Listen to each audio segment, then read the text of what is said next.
WWE is hosting their first ever Queen of the Ring tournament. The man Becky Lynch is headed back to the WWE and towards SmackDown. And Mickie James' all-women's pay-per-view Empowerrr is produced by Gail Kim, Jazz, and Madusa. What a star lineup. I want to go. And we're going! Yay! Welcome everyone to Ring the Bell, this is DS. And my name's Joey Mayberry, your dad bod demigod. And this is our news and rumors. Our set looks a little different. It does, and my t-shirt's on backwards for branding purposes. But let's start with talking about the big news. Queen of the Ring, something that we've wanted since, well, I know I've wanted it since I was like 10 years old, so thank God. So last year, actually, there was a big rumor about Queen of the Ring happening. They internally canceled it because of the whole pandemic situation. I mean, maybe. I was starting to think like Queen of the Ring was like Evolution 2, like the fans are just trying to manifest it to happen, like it's just not gonna happen. Right now, the news is that WWE is trying to have Queen of the Ring, especially with all the crazy women's wrestling things happening outside of WWE. They were like, hey, hold on, we gotta jump on it. You mean like the women's tournament in the NWA Empowerrr, or the women's tournament in Impact Wrestling, or the women's tournament that could be coming to AEW? And ROH. And ROH. Where would they ever get the inspiration from? Well, right now the news happening is that they're going to have it on their weekly shows. Is that how it is for King of the Rings? I mean, to be honest, King of the Ring, it used to have its own pay-per-view. Right. It would be like the big like conclusion of King of the Ring, and then now it's just kind of been like, okay, who do we not like as much, or does the crowd not seem to like as much? Let's do a King of the Ring tournament, and we're gonna give them the king gimmick that everyone's been getting. It's not a good thing. It led Baron Corbin to depression. I mean, Queen Charmel. Oh, I mean, Queen Charmel, we stand. Yeah. King Booker! Right now, internally, they're thinking about October 8th on SmackDown and October 11th on Raw to be kind of a kicking off this Queen of the Ring tournament. Mm-hmm. So it's happening pretty soon. But it's a big but. There's a big but. They're trying to finish this tournament and crown the queen at the Saudi Arabia show. They're trying to go back there. Let me put Stephanie McMahon's brain for a second. This is hope! This is hope! This is dream! I can already see how WWE is spinning this, you know, like crowning the Queen of the Ring in front of Saudi Arabia. It's going to be so empowering. Yes, it's empowering. Yes, it's inspirational. Yes, it's a monumental first. But you just look at it and you're like, come on. This is PR. Come on. And also, if you're going to do a big tournament, where's the next Mae Young Classic? What I'm really worried about, though, because we've seen two matches that happened. First one was Lacey and Natalya. Okay. And the second one was Bayley and Naomi, the women's championship match. And if you remember that, both of them had some restrictions. Yeah. Starting from their costume, because they had to wear, like, what's it called? Boxer t-shirt? Wait, no. It's just box like t-shirts. Where I come from, we call that a night shirt. That's what you put on, is like your big old, goes all the way down to your knees. Like a PJ. Like a PJ, yeah. Natty had to, like, print it in Saudi Arabia. Oh, did she? Yeah, because I've never seen that shirt for sale anywhere. And then the moves were also limited, too. They still pulled it out, though. Like, we got to see Lacey do her terrifying moonsault that I'm just one day convinced she's going to miss the top rope and it's going to be bad. We're going to get a Candice Michelle out of that. Fingers crossed, knock on wood, all that good jazz. Well, I watch that move every time and I hold my breath because I watch her go up to that rope and I'm like, oh God, please don't let her foot slip. I mean, even in the Bayley-Naomi match, they weren't able to go 100%. Right. Yeah, and if it's the Queen of the Ring the final match, they should go freaking all out. But I feel like being in Saudi Arabia, I mean, obviously this is not confirmed yet. And also, we don't even know if they will be able to go to Saudi Arabia because of the international travel restrictions with Delta virus happening right now. Yeah. But if it does happen, I feel like there will be restrictions on their match. I mean, maybe, but this is the third one, so possibly, maybe they looked at it and went, okay, people are really receptive to this. Let's see what else they can do. Let's hope for that. I'm going to hope for that. So who do you want to see win Queen of the Ring? And do not say Charlotte Flair. Oh, do not say Charlotte Flair. Come on, she's already got the voice of the queen. Like, she walks out and cuts, like, the regal promos every single time. So she's the logical choice. What? She's from the Queen City! But if I had to pick outside of Charlotte Flair, first ever Queen of the Ring, out of just being respectable to these two women, give it to either Natty or Naomi. They've been there for forever. Let them hold that. It would be big for Naomi to win it for sure. I also hear a lot of people saying they want to see Liv Morgan get this opportunity. Yeah. Because I think when it comes to King of the Ring or Money in the Bank, I feel like it should always act like a device to bring someone to the next level. Okay, so it used to do that when it was King of the Ring. Right. And they got a title shot, a future opportunity, but now they just get to be like, oh, I'm the King of the Ring. And it did absolutely nothing, except Baron Corbin was wearing a crown for a bit. Sheamus was wearing a crown for a bit. Hopefully, if she does win, it does elevate her, and they don't just go, oh, here's a tiara. I also want to see Shayna Baszler maybe win this. Ooh, Queen of Spades, Queen of the Ring. Asuka's another name. I don't think Asuka needs it. She doesn't need it, but I mean, come on. I think Shayna needs it now. Shayna needs something. Like, dear Lord. From the Elimination Chamber and Survivor Series to what happened like lately with Alexa Bliss and like Reggie, I'm like, I think she needs something to bring her back to where she was. Hardcore, because as much of an Alexa stan as I am, watching Shayna Baszler take a pinfall to Alexa Bliss, I was like, no. I think it's also a great opportunity to give it to someone new like Shotzi. Ooh, okay, give me Shotzi. I mean, if you're gonna go new, there is Toni Storm. She just made her debut. You were right. NWA Empowerrr, the talk of the town. So excited for this. So excited. They haven't even released half of the competitors for the tournament. I'm already over the moon about it. So if you don't know what we're talking about, where have you been? Because Mickie James is hosting all women's pay-per-view with NWA called Empowerrr with Triple R. Do you have to do like the Cardi B R roll at the end? I can't, my tongue is too short for that. Mine's too fat. Okay, let's try this. Empowerrr. Yeah, so Mickie James is hosting. This is the first time that women is actually producing all women's pay-per-view. Yeah. And what's really exciting is that Mickie James just kind of announced the producer lineup. As announced on Impact TV, she was talking to Gail Kim backstage. It's now publicly announced that Gail Kim will be one of the people behind the scenes at NWA Empowerrr, which is really exciting. It's very exciting. And then, do you want to talk about who else they announced as producers? Right, they also have Jazz and also Madusa, Like, Alundra Blaze. You know, there's a lot of talks about like the Mount Rushmore of women's wrestling. Right. Those four are contenders. Like, that's a contendership. Like, this pay-per-view produced by those four women, holy shit. Not only they're all big names and like legendary names in the women's wrestling industry, but also like super diverse producers. Yes. On top of that, four of them are all very experienced in producing and helping the newer talents. As you know, the Alundra Blaze, watch that interview right now. She was doing with WCW their version of Performance Center. Yep. And she trained the likes of Tori Wilson, Molly Holly, Charmel at that Performance Center.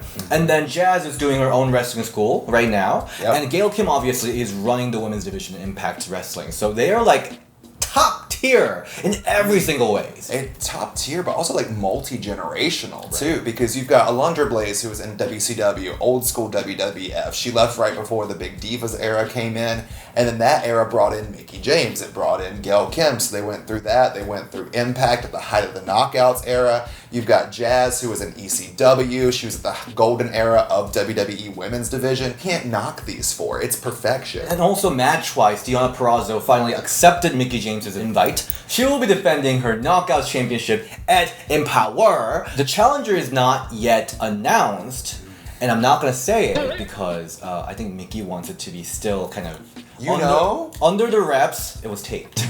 I mean, any taped shows leak. Unfortunately, someone sent it to me, but I was screaming on top of my lungs. It's gonna be amazing. I just want to know, but now I don't want to know. I'm trying to be low-key about it, but still kind of... So that match is going to be freaking amazing. NWA Women's Invitational Cup, and then we got two participants announced for this. So we got Tootie Lynn, hometown girl, and we also have Jamie Sentinel. She's also on Ring the Bell, one of my favorite people in the entire world. Also, one of my other favorite people is going to be accompanying Jamie to the ring, which is Pollo Del Mar. So knowing that Impact is involved, and then I think she's trying to work with AEW. There are so many AEW stars that I'm clamoring to possibly see on this Right, pay-per-view. because she said that she is looking to bring all the best talents from all the promotion. I feel like anyone other than NXT and WWE is trying to work with them. So hoping to see like some big names, more big names announced for NWA Empowerrr. Let's be real, Charlotte Flair is going to show up. That's what's going to You're all going. Yes. Yeah, so we'll be there. I'll be actually at the red carpet interviewing tons of people, so you should be there. I mean, it's going to be really fun in St. Louis end of August. I will also be at the red carpet, hiding in the bushes, just staring. Wait, what's the smell? It's a smell of success. Because we got sponsorship! work all day. My gay ass is thinking, is it me?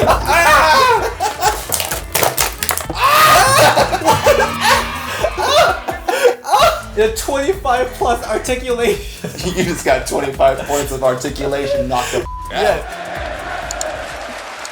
Let's talk about another anticipated thing that we're all wanting. It's Becky Lynch's return. Do the fans want Becky to return? I couldn't tell. Becky Lynch, she's been freaking teasing every big pay-per-view that she's at the arena. Is she even at the arena? Can we check if that's photoshopped? I mean, every time she's like, I'm at the arena, people are like, oh my god, she's coming back. I'm like, if you haven't figured out that she is trolling you by now, it's like the people who are still like, oh my god, CM Punk followed AEW on Twitter. But I actually believe that she will be out right before Nikki Ash came in. I was believing it. I felt it, but who knows? It's Becky Lynch. They can bring her back at any moment and the crowd's gonna erupt. So during Fightful Select, they were talking about this whole Becky Lynch situation while talking about Nikki Ash storyline. Mm-hmm. So right now, for SummerSlam, Nikki Ash versus Charlotte Flair versus Rhea Ripley. The triple threat match is confirmed. And now Sean Ross of Fightful is saying that there is rumblings of bringing Becky to the SmackDown, the blue brand. I would love to see Becky on SmackDown. Simple reason being, yes, I want to see Becky versus Rhea at some point because that match is going to be fun. But I think Becky versus Bianca, Becky versus Naomi, Becky versus a newly refreshing Carmella, all of those sound so much more intriguing than anything else on Raw. Becky versus Toni Storm. Toni Storm! That'll be so good! I want to see it! Are we ready for Bianca versus Becky though? Yes! That seems like two biggest stars just colliding. I'm ready for it. My body has been ready. It hasn't been this ready since I saw Finn Balor in Rainbows at WrestleMania. SmackDown was looking pretty sad during the releases happening. They lost all their women, but they are really putting a lot of women into SmackDown. It's really exciting now. I'm really excited for it. And you know what I'm more excited to see? When Bayley gets back and in the mix with all of these women. Oh, right. Oh, if you get Becky and Bayley back on the blue brand, you're good to go. But also there's a big draft coming. Oh. Also on this week's Raw, we saw the non-title match between Natalya and Tamina versus Doudrop and Eva Marie, and we also Natalya have a huge injury. Aside from the injury, which makes me cringe thinking about it, because that photo was gnarly. Oh yeah. Wasn't this like the third time we've had a contenders match against the champions? It makes no sense to me, especially when you've got 3 different teams facing off against these people. What happened to Shotzi and Tegan winning theirs? Like, they just kind of dropped that. Well, during the match, we saw Doudrop and Natalya having a little back and forth. After that little bit of a back and forth, Natalya wasn't able to put weight on her leg. Well, it was from the move, I don't know what it's called, I do it personally, but it's the little cradle that Layla used to do. Doudrop hit it beautifully. I know me being bigger, I'm like, oh, this is hard to do. So it was great watching her do it. Picture that Natty posted on Instagram showed her rolling over, and Natty's ankle is just like this underneath Doudrop. Ow. Yeah, that is actually really scary. I couldn't tell while watching the match, but that photo just said everything. I can't remember Natty being injured during her long career. I really can't either, and if she was injured, it was during a period where she wasn't really doing much. So I don't really remember it, but this... I remember her peeing during a match. It basically caused me to tinkle a little bit. But not an injury. The real Iron Woman of WWE. The real Iron Woman. I mean, honestly, Natty is the workhorse of, if you put her against the men, anyone on the roster, Natty is the workhorse. She is the boat. When she first teamed up with Tamina, I was kind of mixed about that, but I've been just really loving their run as champions, so I'm really sad that this injury happened. It's almost like the tag championship is cursed. I mean, yeah, it either breaks up a tag team or breaks someone at this point. Hoping for a speedy recovery of Queen of Hearts, Natalya. Hearts for the hearts. Let's go to AEW side. So Vicky Guerrero, who has the best theme song by the way. She does. She said there might be an all-women stable coming to AEW. I know, which I'm really excited to see because AEW is all about some stables. Everyone's in a stable. I feel like all AEW segments ends up in stable fight, the group fights. Well, every show starts off in a brawl because there's always like 14 people at ringside. So for the women, they're going to bring that too. So Vicky Guerrero said, my dream is to have all women's faction. That's my goal that I've been talking to Tony Khan about. There are some incredible women on the roster, and I'd love to bring some more in. The purpose of my job is to get all the bad girls on my side so they listen to me, and I can delegate them to kick everyone's ass. She really wants to do what she did for SmackDown, doesn't she? She really wants to do that, and I'm all for it. I'm all for her bringing all these women in there because that's how a lot of people have gotten their place in AEW was they walked out with the right person and got eyes on them and got attachment from the fans. Look at Sammy Guevara and what he's done since he's aligned himself with Chris Jericho. She also said, Diamante, I would love to have her. Abaddon, because she scares the hell out of me. Thunder Rosa. So Thunder Rosa was recently announced that she is signed officially with AEW. Time. She's one of the biggest names. When she showed up on Slammiversary, they lost her shit. Yeah, because she's Thunder Rosa. That woman is literally everywhere. Lastly, let's talk about ROH. Hi, this is Lena Draymond, or as most of you are likely to remember me as, Lena Young. Because Maria Kanellis is kicking some ass there, so they're finally kicking off their women's tournament this weekend. I'm so excited for it, and can I tell you, Maria Kanellis is just everything. I love that woman. Every time I see her guest appearing on like a podcast or getting talking about this tournament and what she's wanting to do with ROH, you can just tell she's being so genuine. She's speaking from the heart. Yeah, no, Maria is really pouring heart and soul into this whole thing. I know, and you can just feel it, you can see it, the hype is real. I'm really excited for this tournament. So they will be crowning their inaugural ROH Women's World Champion at Death Before Dishonor in September. Alright, but thank you so much for joining in for this week's news and rumor. Joey, where can we find you? You can find me working at McDonald's because I look like Gay Grimace in this shirt. But you can also find me at Joey_Mayberry on Instagram and Twitter, Joey.Mayberry on TikTok. Every Friday, check out my podcast, Golden Era, with Jake Smith. Also, check out Ring the Bell Live every single Saturday, where we talk about women's wrestling right here. You can find me at DS Shin on Instagram and Ring the Bell DS on Twitter. And we've got some cool interviews coming up. We will be interviewing Gail Kim, again, leading up to Empowerrr. And then I'll be going to Milwaukee this weekend to talk to Chelsea Green about her whole return. I'm going to be a hot mess. Yeah. I'll see you next time. Bye. Bye. Stay exclusive, girl. Exclusive.